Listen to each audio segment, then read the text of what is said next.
Assalamualaikum warahmatullahi wabarakatuh.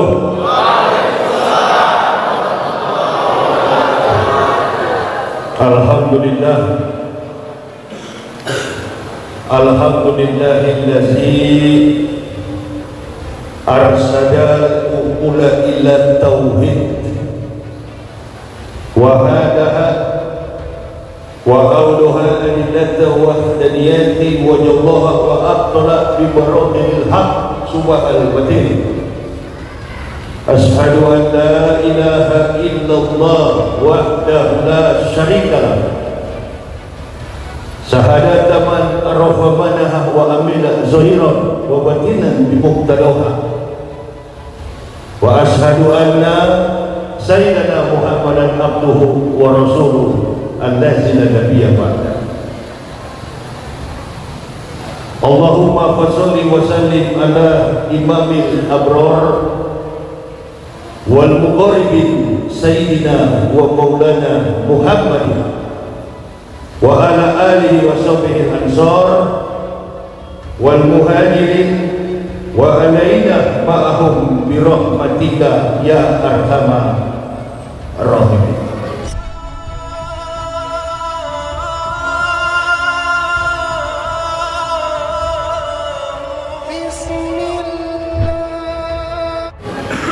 Ibu bapak, saudara-saudara rahimakumullah yang kami hormati, kami muliakan, para alim, para ulama, tokoh-tokoh masyarakat, panitia penyelenggara tabligh akbar, Badan Kemakmuran Masjid Baitul Ridha, dan yang kami cintai, kami banggakan, ma'asyiral muslimin wal muslimat rahimakumullah. Kita bersyukur kehadiran Allah Subhanahu wa taala. Kalau sampai pada sore, siang menjelang sore ini kita masih dalam kondisi bernafas, itu pertanda masih ada peluang dan kesempatan bagi kita untuk menambah pundi-pundi amal demi bekal di yaumil akhir nanti. Nabi SAW, man salaka tariqan ila ilmi salakallahu bihi tariqan ila jannah. Barang siapa meringankan langkah kakinya menuju majelis ilmu, maka Allah Subhanahu wa taala akan meringankan langkah kakinya menuju surga. Mudah-mudahan kesabaran ibu bapak menunggu saya hadir diperhitungkan oleh Allah, apalagi sudah sholat zuhur berjamaah, menjadi amal kebaikan di akhirat nanti. Amin, amin ya Allah ya Rabbal. Sholawat dan taslim tak henti-hentinya kita aturkan keharibaan baginda Rasulullah Muhammad sallallahu alaihi wasallam. Ibu bapak, perlu kita ketahui, dalam setiap peradaban umat manusia terkait dengan potensi kemampuan di dalam membiaskan kebaikan, maka Allah telah mengutus orang-orang khusus yang kita kenal dengan nama istilah Nabi dan Rasul. Dalam setiap rentang generasi ke generasi, kurun waktu yang begitu jauh, ratusan ribu tahun yang lalu sampai hari ini, tidak ada nabi yang sukses membawa umat manusia kecuali Rasulullah Muhammad sallallahu alaihi wasallam. Semua nabi yang diutus Allah gagal. Kenapa mereka gagal? 124.000 nabi yang Allah utus, hanya satu yang berhasil, Rasulullah Muhammad sallallahu alaihi wasallam. Padahal tanggung jawab beliau sangatlah berat dibanding nabi-nabi yang lain. Kenapa saya katakan berat? Karena nabi-nabi yang lain diutus hanya kepada kaum yang ada di kalangannya masing-masing. Ibrahim umatnya hanya sekelas kabupaten. Musa memimpin umatnya hanya sekelas kecamatan. Isa memimpin umatnya hanya sekelas kelurahan. Itu pun gagal. Yang tertinggal hanya 8 orang. Yang tertinggal hanya 12 murid. 8-nya digantung, kepala di bawah, kaki di atas di Yerusalem. 4-nya lari ke dalam gua. Ditidurkan oleh Allah selama 309 tahun. Maka terbitlah kitab namanya Ashabul Kahfi. Jadi tidak ada satu pun nabi yang berhasil kecuali Rasulullah. Kesuksesan baginda Nabi SAW karena 2 yang dipertahankan dalam akhlak dan moralitas beliau. 1, Nabi itu dikenal sebagai Al-Amin, jujur. Entah bagaimana Al-Amin Nasution, apa sudah masa dulu. Al-Amin nomor 1. Al-Amin artinya orang yang dapat dipercaya. Itu yang membuat Nabi berhasil. Al-Amin Nasution nggak kan ada tuh. Jadi kesuksesan bagi Rasulullah SAW karena jujur dalam pribadi, jujur dalam rumah tangga, jujur dalam bermasyarakat, berbangsa dan bernegara. Yang kedua, memiliki karakter yang sempurna akidahnya. Kalau sudah 2 ini yang dipegang oleh mukmin, insya Allah jujur pada akhlak pribadi, jujur kepada akidah. Sebaliknya di Indonesia, Masya Allah, profesor. Kau jangan bilang saya profesor, Ustaz. Saya tidak tamat SD. Profesor, cium tangan Megawati Soekarno Putri. Kiai, bukan kaleng-kaleng. Ketua Badan Pembinaan Ideologi Pancasila, Badan Perusak Ideologi Pancasila. Semua kita yang hadir di masjid ini cinta kepada Pancasila. Allahu Akbar. Qul amara rabbi bil qis wa aqimu wujuhakum inda kulli masjidin wa mukhlisina lahudin kama ba'da akum ta'mulu. Bukan profesor ini, tahu tentang Pancasila. Yang saya baca tadi Al-Araf, Qisti artinya adil. Sila kelima, keadilan sosial bagi seluruh rakyat. Nafasnya adalah agama, nafasnya adalah Islam. Qul huwallahu ahad, Allahus samad, lam yalid wa lam yulad wa lam yakul lahu kufuwan ahad. Sila pertama, ketuhanan yang maha esa. Jadi tidak mungkin, mustahil kalau Pancasila musuhnya adalah apalagi agama Islam. Dikaji secara filosofis, dikaji secara teologis, diletakkan dalam rasi kehidupan sosio-kultur. Maka Indonesia meletakkan falsafah negara ini dengan Pancasila bukan ideologi. Pancasila adalah falsafah dalam segala aspek implementatif positif dalam kehidupan keberagamaan umat manusia. Jadi kalau profesor seharusnya sudah lebih cerdas, apalagi rektor. Saya juga pernah jadi rektor, walaupun cuma 16 tahun pernah. Cuma rektor saya itu menghasilkan output yang menuntun orang ke neraka. Rektor kafir, ya. Lebih baik mantan rektor kafir daripada yang membuat statement memecah belah sesama anak bangsa, terutama secara spesifik membelah antara kehidupan ukhuwah Islam. Baik, ini bukan persoalan yang gampang. Allah sudah tahu manusia-manusia ini, dan Allah perintahkan dalam Quran surah At-Taubah ayat 73. Siapa yang Allah perintahkan? Nabi kita Muhammad sallallahu alaihi wasallam. Ya ayyuhan nabiyyu, lagi, ya ayyuhan nabiyyu, wahai Muhammad, wahai Nabi, jahilil kufara wal munafiqin waqlus alaihim wa bawahum jahannam wa bi'sal masir. Wahai Muhammad, wahai Nabi, perangilah, berjihadlah melawan orang-orang kafir dan munafik.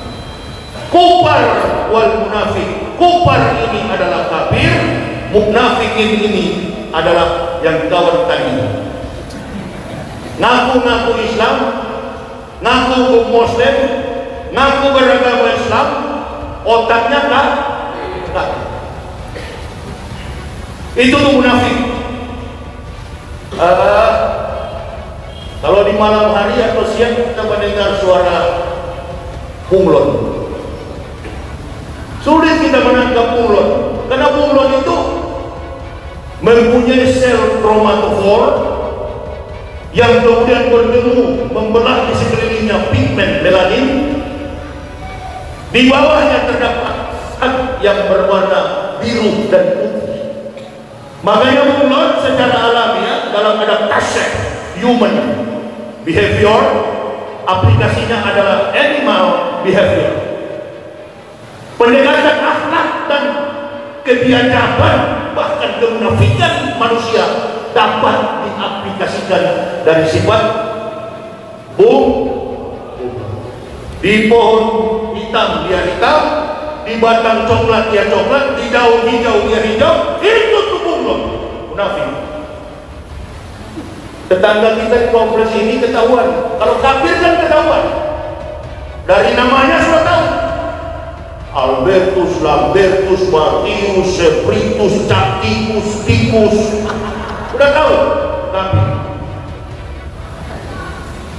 Kafir. Tapi kalau munafik, Allahu Akbar, bisa jadi ada di antara sini. Makanya kalau ada bagus tahu. Ya, bukan kali-kali yang datang ini. Anak Medan, habis kalian. Habis kalian Tuhan. Burung. Jadi ketika dia menempel di daun pohon batang, berubah dia. Karena memang sifatnya natural, alamiah. Atau disebut dengan Taumoctopus mimicus, teori mimikri. Ini kalau dokter di bidang animal behavior, biologi, tahu. Tapi manusia tidak mempunyai zat itu, dia memaksa diri. Allahu Akbar. Bagaimana karakternya? Penjilat. Contoh yang lebih dekat lagi, ular. Di hati Indonesia tahun lalu 2019, laporan setiap kompleks di seluruh Indonesia banyak bermunculan ular. Bukan tamu-tamu, wah, ularnya adalah ular kobra. Konon memiliki ratusan jenis kobra. Bahkan di Depok, bukan cuma di kompleks. Di mana? Di Depok ditemukan ular kobra bersarang di mimbar Allahu Akbar. Ini berarti di kobra tinggal tunggu-tungguin. Mana nih Ustaz munafik ini? Naik kau, patuh kau. Awas sudah bilang, kenapa kalian undang? Ya tunggu-tunggu nih, mana nih? Yang suka pakai sorban, putih di kepala, hadis disampaikan, Quran disampaikan, tafsirnya kocar kacir. Siapa itu? Dia suka itu. Apa? Simulin. Gas dulu. Gas. Ini kalau ada barang ini, kugiling kalian kepada.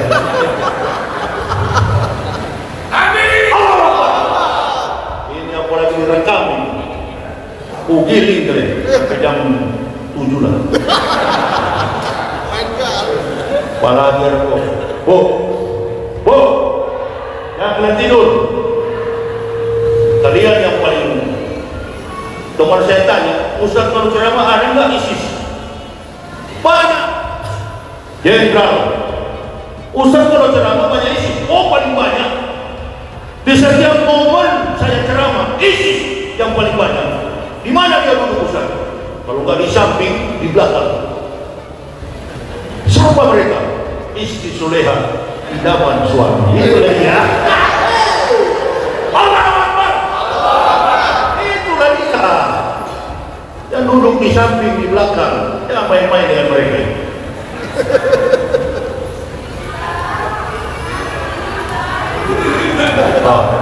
Orang ini dalam susul berdiri. Allah. Capek aku. Sudahlah, tak perlu lihat wajah saya. Dengarlah suara saya. Ya. ISIS di bawah-bawah, teroris di bawah-bawah, radikal di bawah-bawah, ekstrim di bawah-bawah, dihubung-hubungkan dengan Islam. Yang bicara ini ular semua. Tidak bercabang semua. Kira-kira apa beda ular dengan manusia? Asal ular beda dengan manusia apa? Ular lidahnya bercabang, manusia lidahnya cuma satu. Kalau dari manusia pertama Adam jatuh karena tidak konsisten. Karena mulut Adam, ucapan Adam tidak selaras dengan perbuatan Adam. Jadi kalau ada pejabat, ada ustaz, ada kiai di kawan yang satu ini, ngomong sudah tidak konsisten. Tadinya tahun lalu bicara A, tahun 2020 bicara B, 2019 bicara D, tahun 2020 berbicara E. Ini ular betul, bercabang. Allah berikan sinyalemen yang kuat untuk kita pelajari tentang karakter makhluk. Oh, rupa-rupanya kehadiran ular memberikan sinyal, hei orang Indonesia, sebentar kalian lihat banyak sekali manusia lidah ular. Termasuk tuh yang kalau bicara itu sorban melintang di kepala seperti One Piece Pak. Simulin Pak. Coba kamu lihat dulu deh, sama nggak kalian punya sorban itu? Beda lah. Ini kan memang sorban santri. Makanya kalian bersyukur saya datang, belajar kalian dari muda untuk jujur, konsisten sebagai pejuang Islam. Cari muka jangan kepada orang, cari muka kepada Allah. Orang yang keluar dari mulutnya kalimat-kalimatullah wa hadis berarti selaras dengan perbuatan. Jangan menyebut Quran, jangan menyebut hadis, mental kaki. Ini membalik-balikkan pola hidup binatang dengan pola hidup manusia, tidak beda jauh. Makanya ahli-ahli bela diri dari Cina, apa yang dulu fight kungfu, bahkan bela diri tradisional Indonesia, silat dijadikan sebagai acuan untuk melihat jurus-jurus gerakan-gerakan yang ada pada sifat dan karakter ular. Contoh, kalau tinju jab, kalau teknik kuncian, kempo, bantingan, kuncian leher, kuncian tangan, kuncian kaki, elbow, dan lain sebagainya. Jab, strike, uppercut dalam tinju, semua adalah gerakan-gerakan ular yang dipakai oleh kaum munafik. Bahkan teknik ular itu ketika dia menyerang secara ofensif kepada lawan mangsanya, Ular punya satu kekuatan luar biasa. Dari jarak jauh dia memasang perangkap liur pisahnya, ya. Dari jarak jauh dia pasang perangkap liurnya untuk dia memangsai mangsanya. Itulah munafik, suka menangkap mangsa. Bahkan strategi yang paling sejurus dengan itu adalah tak segan-segan ular membunuh lawan jenis spesies dengannya. Bahkan sesama jenis ular bisa ditelan oleh ular. Baru-baru kejadian, Bu,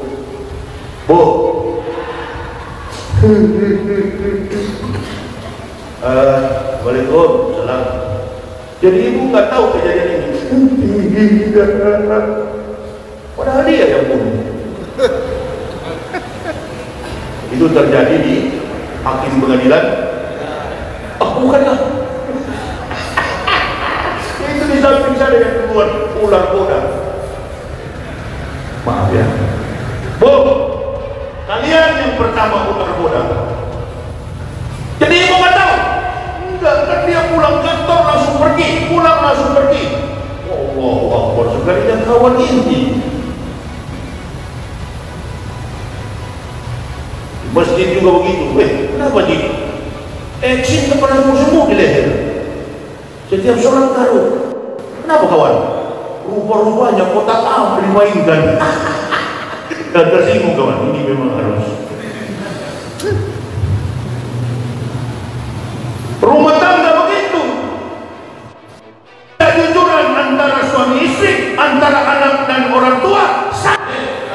Kalau sudah terjadi konflik karena persoalan Pancasila, berarti yang bertanggung jawab adalah periksa satu-satu, betul nggak Pancasila ini? Gitu. Kita dari kecil, apalagi ayah saya itu pensiunan tentara, sebelum ke sekolah hafal dulu, bukan dari atas ke bawah, bawah ke atas. Keadilan sosial bagi seluruh rakyat Indonesia, kemanusiaan yang adil dan beradab, kerakyatan yang dipimpin oleh hikmat kebiasaan dalam permusyawaratan perwakilan, persatuan Indonesia, kemanusiaan yang adil dan beradab, ketuhanan yang Maha Esa. Baru dari atas ke bawah. Tapi dalam konteks kekinian, yang perlu dihafal dari bawah ke atas, bukan dari atas ke bawah. Kenapa? Semua ini terjadi karena ketidakadilan pemerintah.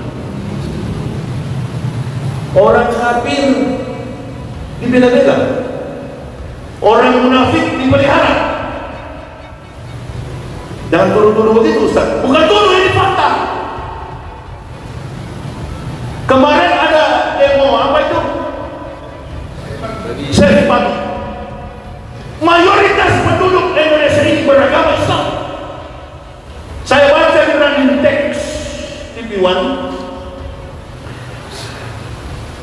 78.000 babi mati di kota Medan. Komentar Gubernur Jawa Tengah Ganjar Pranowo, air sungai Bengawan Solo tercemar oleh karena limbah kotoran babi. Jadi apa yang kita sanksikan dengan keputusan kebijaksanaan dalam konteks keadilan yang dimaksud? Adil artinya apa? Kekafiran itu mengancam binatang yang haram bagi umat Islam. Tidak ada itu orang Islam demo save kambing.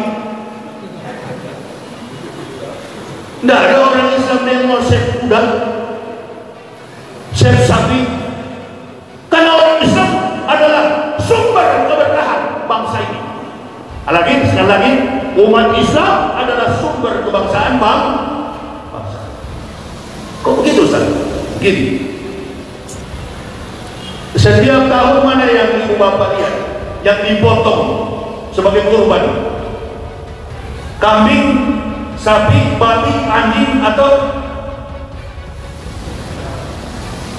apa yang sekarang ribut itu? Kelelawar.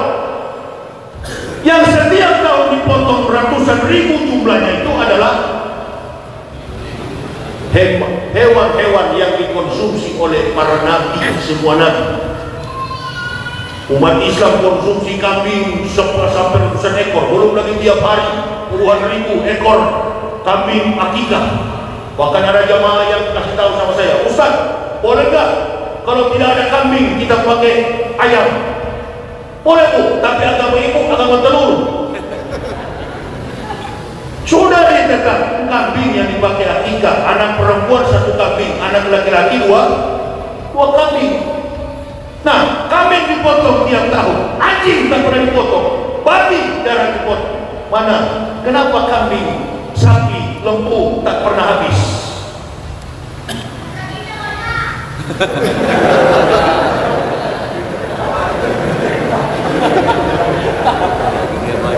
Karena keberkahan Allah Subhanahu wa taala.